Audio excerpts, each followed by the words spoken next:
From the Sahara Desert to the Atlas Mountains, Morocco is such a diverse place that has so much to offer.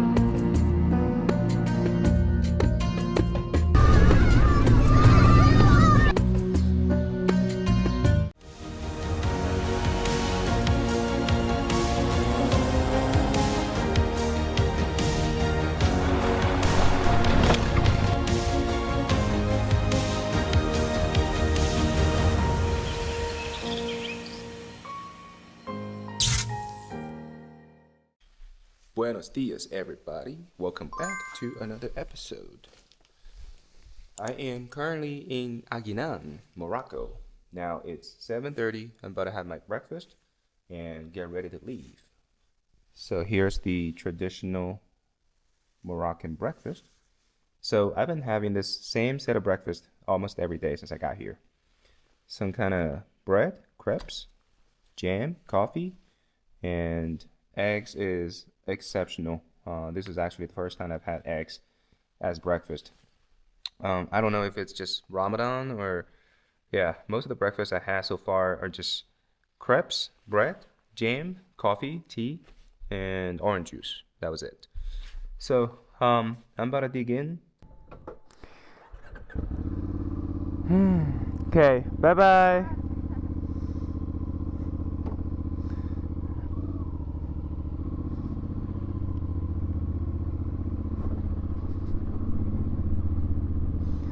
Whew.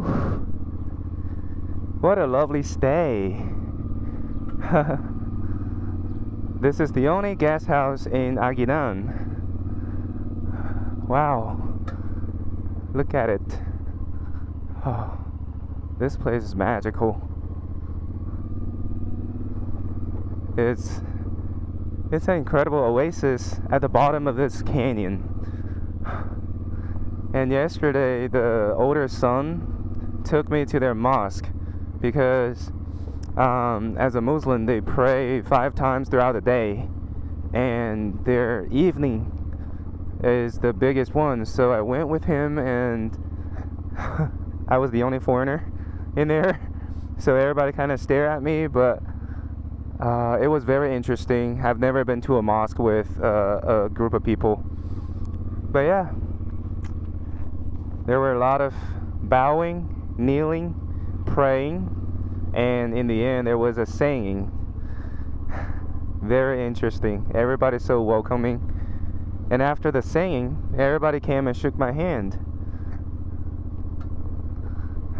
Oh, and I swear to God, that was the biggest tagine I've had in Morocco. My God, after eating that tagine, my stomach was about to explode. I feel like this time of the year is like the perfect weather to explore Morocco, especially in the desert area, because it's not too hot.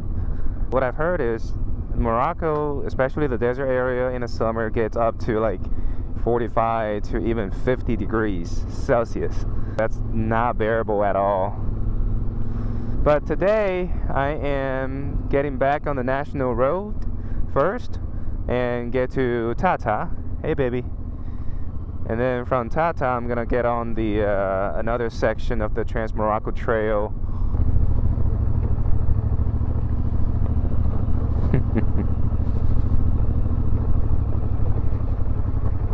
So that guest house cost me $250. Well, it was originally at 300 dirham, and I negotiated down to $250.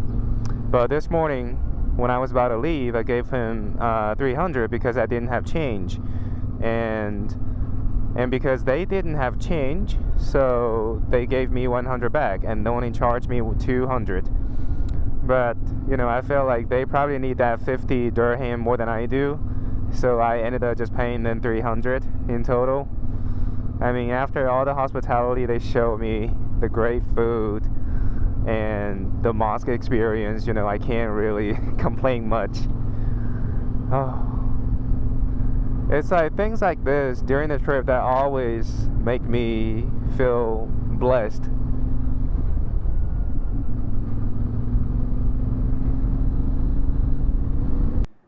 Test. Alright, I just got some gas here. Whew. I almost ran out of the tank. See, I got 16.85 liters. The tank capacity is 17, the max, so that was a close one. But I made it to Tata. Now, I think I'm gonna go through the town of Tata first, and then get back on the Trans-Morocco Trail. But before that, I want to find a place to maybe have a coffee. Well, if I'm lucky, I can find a place that's open, that has coffee, snacks maybe. I had breakfast, but now I'm a little hungry. I think Ramadan is about to be over. I think in a day or two.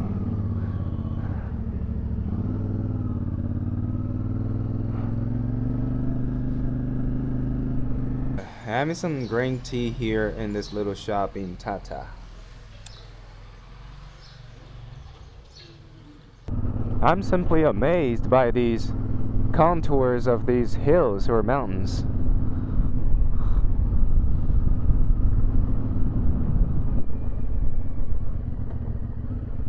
Wow. I passed by a lot of those dried up rivers.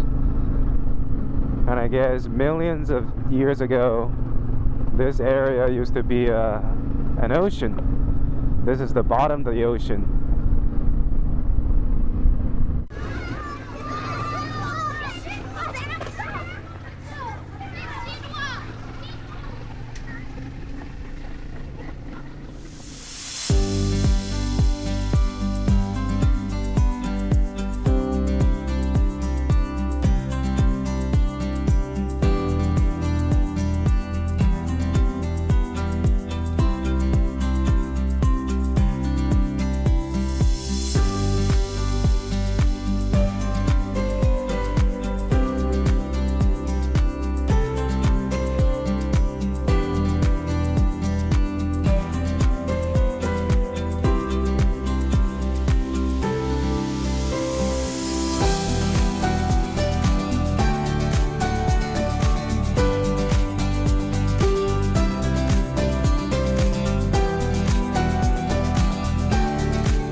I've been riding on this riverbed for about half an hour now.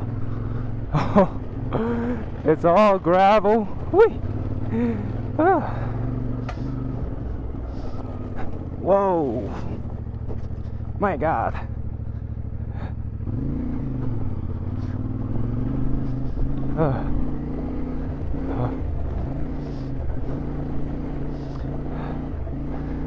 This is really a good practice for off-road riding, because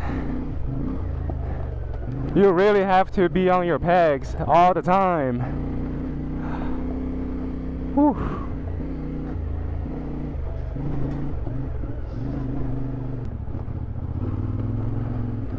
All right, I probably need to take my thermal off in a bit. Oh, shit.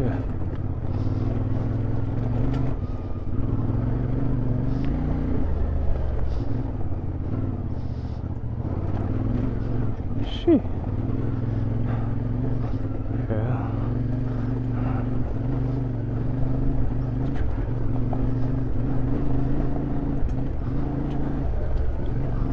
They really built this track on the dry river, huh? Oh.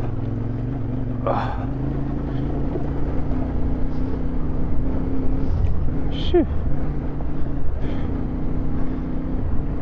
I really gotta conquer my fear of standing up all the time, because sometimes when I hit loose gravel or sand, deep sand, my handlebars start going crazy, start to wobble, And my first instinct is to sit down immediately, but that's actually not good. You'll be better off if you keep your posture standing up while your center of gravity is higher, so it's easier for you to regain control of that handlebar. So I'm really liking this. It's good practice for my off-road riding. Sheesh.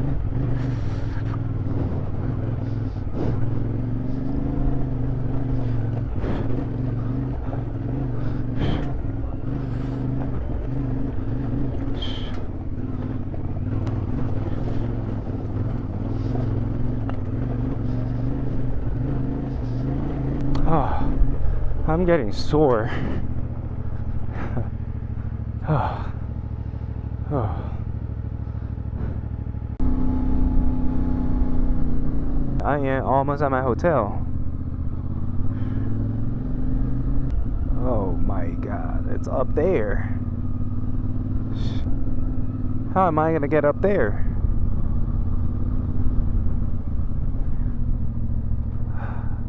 Wait a minute. Well, I'm gonna leave this place because the only 2 hotels in this village are not responding me.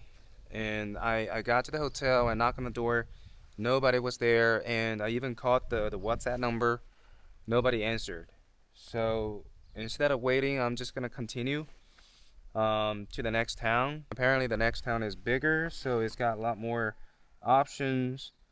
And yeah, too bad, because the drive to the next town is actually pretty gorgeous, and I was hoping that I can do that ride tomorrow morning so that I have a lot more time to enjoy the ride. But now it's 4:30 and it takes me about an hour to get to the next town. So yeah, well, it is what it is. You know, I just have to get there before sunset. So vamos.